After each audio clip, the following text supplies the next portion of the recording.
You're listening to Talking to Teens, where we speak with leading experts from a variety of disciplines about the art and science of parenting teenagers. I'm your host, Andy Earle.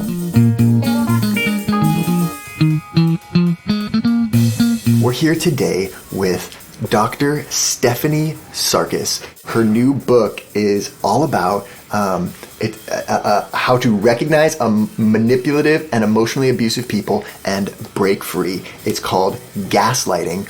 Super interested to talk with Stephanie today about how gaslighting occurs in the family environment, especially when you got teenagers around.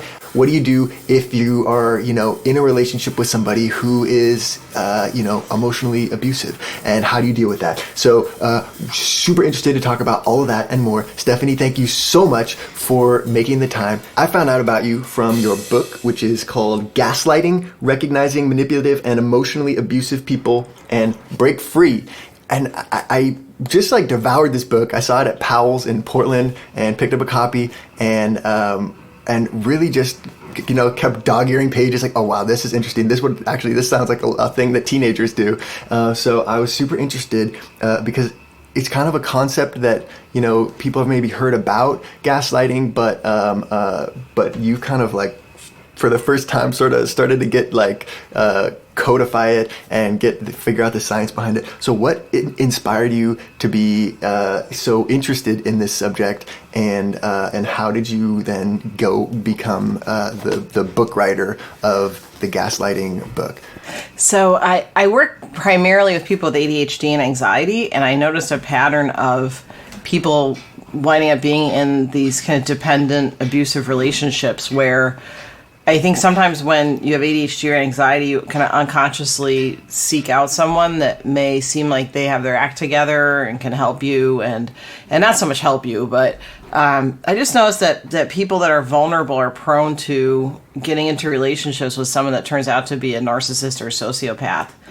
And I think also because people with anxiety and ADHD tend to be more sensitive to other people's feelings and needs, and I think that the gaslighters prey on that.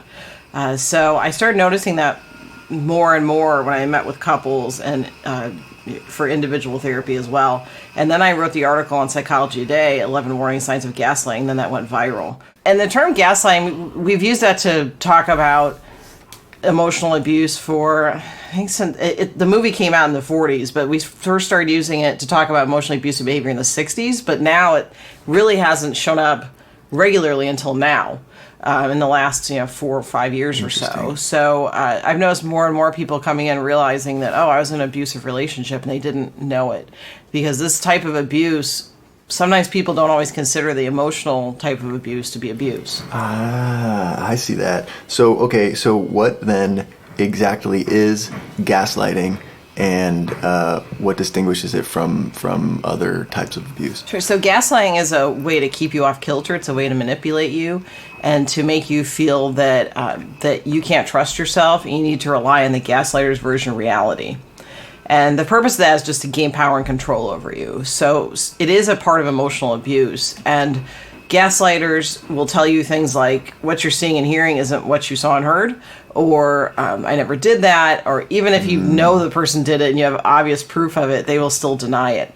Or they'll tell you, well, everybody thinks you're crazy. Or they'll say things like, your friends or your sister knows that you're crazy, so, if you try to leave, if you go to tell them, they're going to know who the real problem is, that kind of thing. So people feel trapped in it because they feel like they've relied more and more on the gaslighter, and so that becomes the only person that they're communicating with or spending time with. And that's exactly what the gaslighter wants. They want your undivided attention. The way they do that is to isolate you. The thing that struck me in reading this book is wow, this isn't something that there's, just a few of them out there. It's this is pretty common. And the more I read this, I was like, oh, wow, I know multiple people that display a lot of these, and people are onto a spectrum, I guess, a gaslighting spectrum or whatever. And some people are more than others. But I think even if you aren't necessarily oh, wow, I'm in an abusive relationship, or I have a friend who's really emotionally manipulative, by uncovering what these tactics are, you start to see them in the people that you know, and the the strategies you talk about in this book, I think, just kind of help you like regain your power in your relationships a lot. So what are the things to look for in terms of the strategies that gaslighters will use to achieve that, to kind of separate you from other people and make you depend on them? Well, first they do a thing called love bombing, which when you first meet them, they will shower you with affection and tell you how wonderful you are. And that's really nice to hear, but the gaslighter will overdo it. And the purpose of that is to reel you in. And then once they know they've got you hooked, then they do a devaluing thing, which means that you fall off the pedestal they put you on. And it's a long way down. And you never get back on that pedestal again. So what I tell people is you're on a first date and the person automatically jumps into, you're the most wonderful person I ever met, and I've never felt this way before. That's a red flag. Even though, again, we like hearing that stuff, makes us feel good, gives us a dopamine boost, right? So, but at the same time, we have to really pay attention that that's a manipulation tactic. So that's called love bombing. And that may last for, maybe a week, 2 weeks, as long as you get hooked into the relationship. And then all of a sudden that drops. And then the abusive behavior goes gradually. So it's not something that overnight they are abusive, which is one of the issues that why people are in these relationships, is that this isn't something that happens overnight. This is a gradual ramping up of abusive behavior. So it's that proverbial frog in the boiling water, frog in the frying pan, or whatever it is, that you gradually turn up the heat. So that's one of the main issues, is that this is really insidious and really kind of quiet at first. It's making comments about what you look like or your friends, and then it starts ramping up and maybe hiding your things and telling you how irresponsible you are. And splitting, like you mentioned, splitting is when you try to pit somebody against somebody else. So, like I mentioned, the little sister thing. So, your sister said that you're no good, or you're a liar, and so what they're trying to do is, even though your sister never said that, they want you to distance yourself from your sister because maybe that's a source of support for you. So now you're relying more on the gaslighter. So that's splitting. And the devaluing, again, is putting up on a pedestal and then knocking you down. That either you are wonderful and 100% great, or you're nothing. And that's how the gaslighter views people, all or nothing. So what is a flying monkey, and how do you spot one coming at you? So the term comes from Wizard of Oz, that the Wicked Witch would have flying monkeys go do her bidding for her. So what that is that's when you try to leave, you have flying monkeys or mutual friends, family members say to you, well, they really miss you and you should contact them. And because the best thing to do when you're with someone like this to leave is to block their phone numbers, block their emails, to have no contact with them. That's not always possible in some relationships if you have kids together, but usually having no contact is the best way to go. So you're trying to just go on with your life, rebuild, and you have people come in and tell you about your ex, or that they really want you back. And this is just a way that the gaslighter tries to get you back into their clutches, because gaslighters have this bottomless pit of narcissistic need, and they need someone to fill that pit. So, and it's bottomless. Right. So that's also why when you're in a relationship with a person like this, they tend to cheat often, because they're always looking for someone else to fill that need, because the newness of the relationship wears off. So again, they'll send flying monkeys out, and so the best thing you can do is just say to them, you know what, that's a no-fly zone. We're not talking about him or her. That we're just not going there. So that's the best thing to do, is just tell people that you refuse to talk about and get any messages. And I remember one client said to me, well, I don't want to be rude to my friends and family. I said, but you can still say I'm not going to talk about them and do it in an assertive way, and that's not rude. That's just setting boundaries for yourself.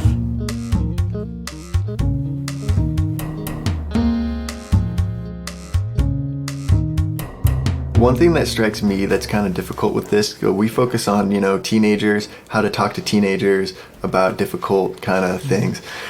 And it strikes me that one place where this kind of like happens is when, your teen is like in a new relationship with someone, and, as a parent, you can like kind of see what's going on. But especially if it's like in this early, like, love bombing phase, where, this person that they're involved with is really showering them with, praise, it's really hard to be the parent and say, hey, I don't think this person is very good for you. So do you just kind of have to wait for the love bombing to fade out? And like, how do you kind of navigate those waters as a parent if you see your teenager starting to get into a relationship with someone that, you know, is demonstrating these kind of behaviors, manipulation? I think first it starts with, even before that, educating people as to what a gaslighter is and what to look for.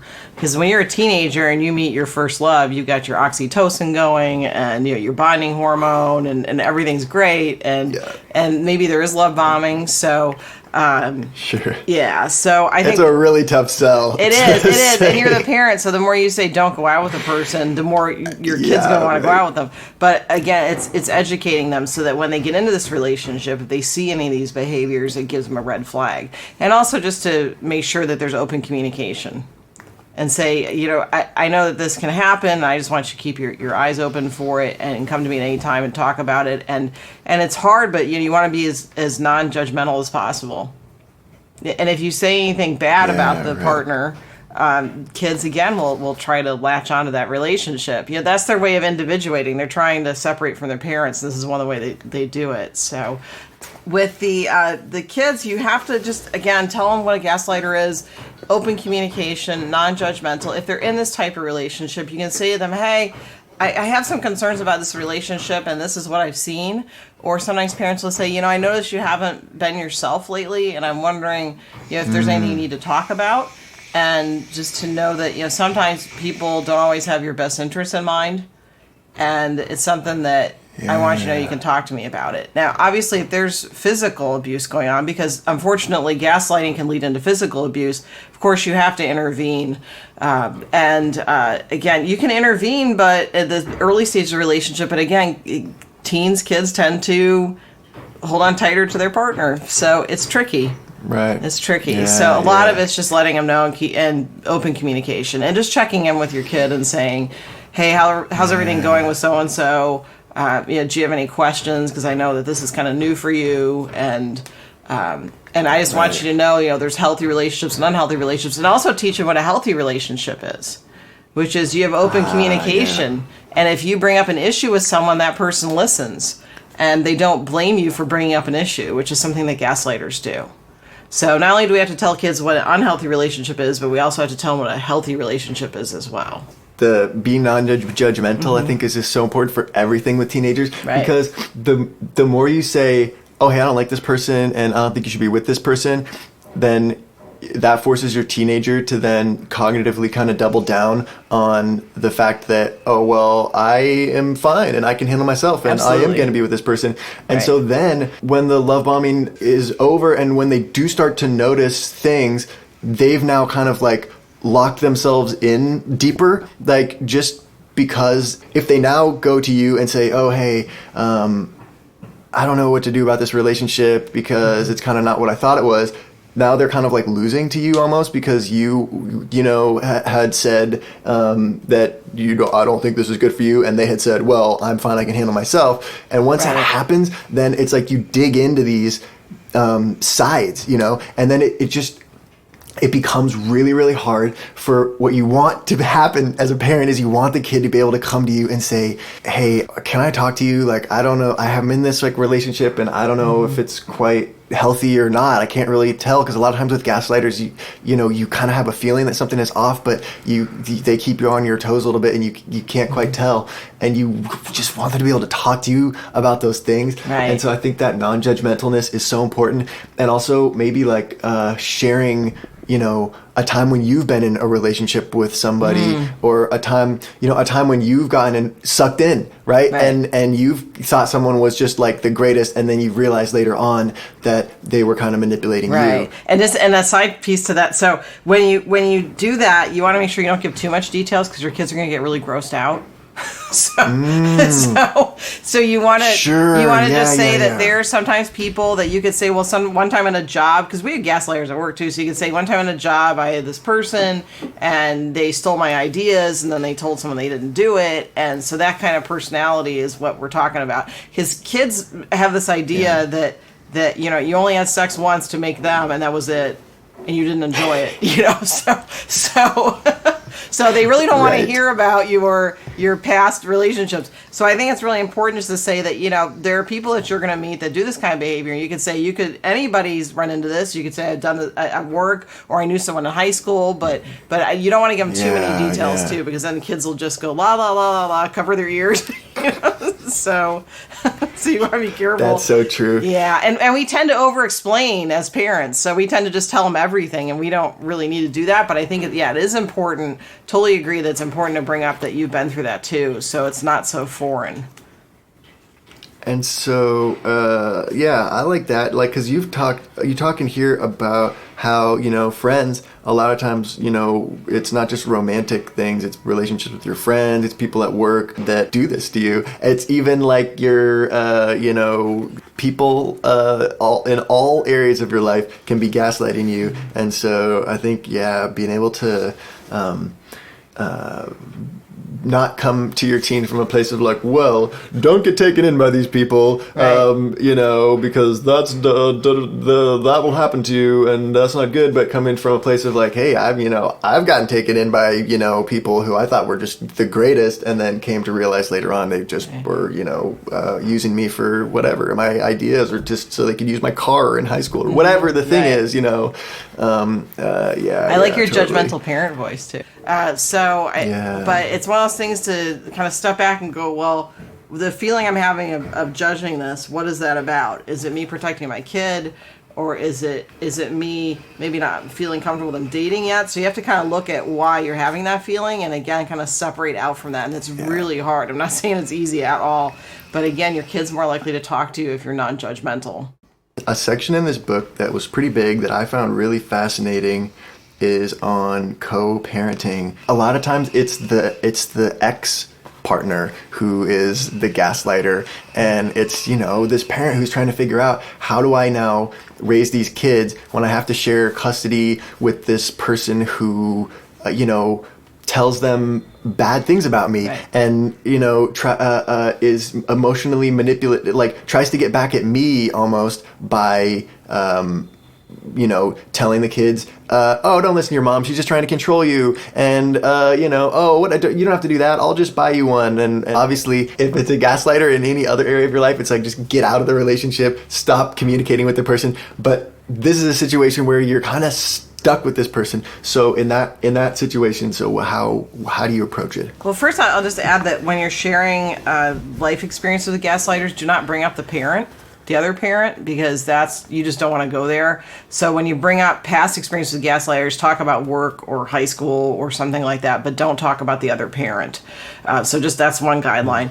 The other one is to have a really detailed parenting plan worked out. And you can go to a parent coordinator for one of those, or go to a mediator. And the parenting plan says that you cannot speak badly about the other parent. You cannot leave any documents about custody or divorce out when the children are present, and you can't talk about any legal stuff while the kids are present, even if they're just in the house, because little pictures have big ears, kind of thing.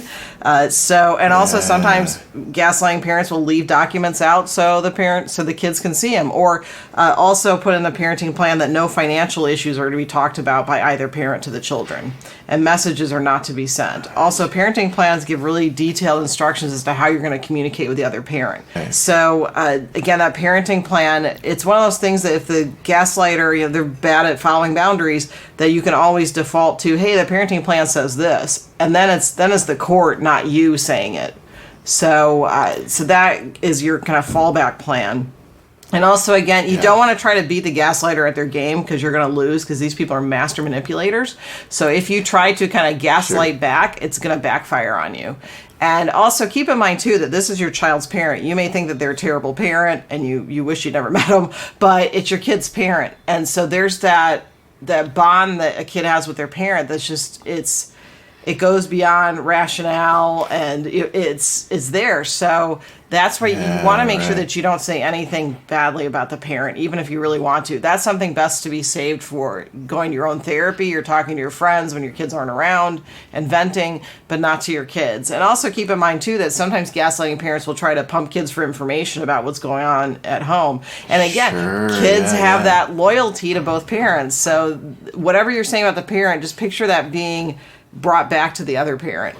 And that'll really get gaslighters going. So, but again, I really recommend getting a parent coordinator. And quite a few parent coordinators are well versed in how narcissistic personalities work.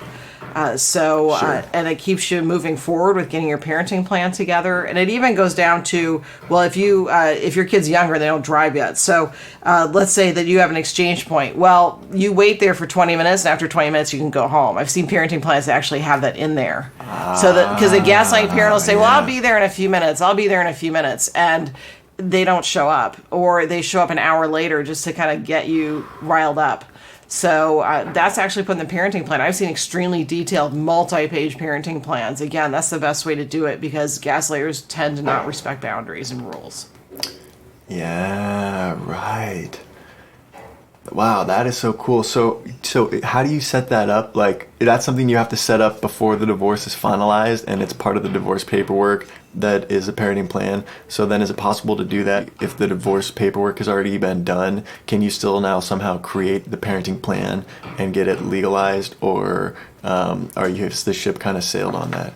Well, I'll just add a caveat that all the laws differ by state, but usually you can do a parenting plan after the divorce papers have been signed. You can sit down with a mediator, again, a parent coordinator. Sometimes the court appoints a parent coordinator. Sometimes you can go ahead and just make an appointment with one. Sometimes gaslighters tend to not want to go to a parent coordinator because they don't want they don't want to be kind of exposed, so to speak. So, but you can have this done at any time. And again, it's an agreement just that you're going to follow certain boundaries. Doesn't it seem like the issue with that is that then the gaslighting parent is going to use it as fuel, to say, oh man, your mom's making me do all this your mom's making me do all this crap, just like she does to you guys, and, trying to control me, and et cetera, et cetera. That's a good point. But what parent coordinators say is, well, you both signed this, so this applies to the other parent too. Good parent coordinators will say, actually talking to your kids about that is a violation of the parenting plan. Right. And then you're in contempt of court. So then you've got a lot backing you up as far as consequences to that. So, but again, a good parent coordinator will point out that this is equal for both parties, that nobody's quote unquote won here, because gaslighters are really into winning. So they are into winning or losing, the black and white stuff. So you talk about, again, keeping the focus on the fact that you want your kids to be happy, healthy, and safe, and that's the bottom line. We're here with Stephanie Sarkis talking about how to handle emotional manipulation with teenagers, and we're not done yet. Here's a look at what's coming up in the second half of the show. Because some parents come home and the dishes in the sink aren't a big deal. So you have to own that as this is something I prefer, and that your kid's not invested in putting. They don't think long term that how is this going to impact me in my life, later on in my relationships if I don't load and unload the dishwasher. So what I notice with parents of teenagers a lot of times that they try to do is like logic them into it, or like try to convince the kid that like actually this is going to be better for you. Right. Like, oh, hey, you really need to learn, how to keep the dishes clean because you're going to be able to have to live with, roommates, or you have to live with your, how are you going to succeed in life if you don't know how to load the dishwasher? So that's why we have this family rule, and so that needs to be followed, and that's really important. Our usual inclination is to go for the why didn't you? Instead of saying, why do you never do this? Yeah, right. Right. And what happens if your boss said, think about when you say stuff to your kids, think about how you would react when your boss said that to you. That's a really good way to look at it. Right. I'm worried about my job now. Right. It's a little bit of like kind of psychology jujitsu in terms of just like switching the focus a little bit, in the words that you're using. But I think it's like really powerful. And again, you don't bring it up. As soon as they start talking, you go, oh, look who's talking to me. Oh, how nice. You don't bring that up. You just don't even, you just kind of go about your business. Right. And again, wait till your kids are, in a calm state. Maybe even a week later, talk about it. Want to hear the full interview? Sign up for a subscription today. You get unlimited access to all the interviews I've conducted. It's completely affordable, and your subscription helps support the work we do here at Talking to Teens. Thanks for listening. I'll see you next time.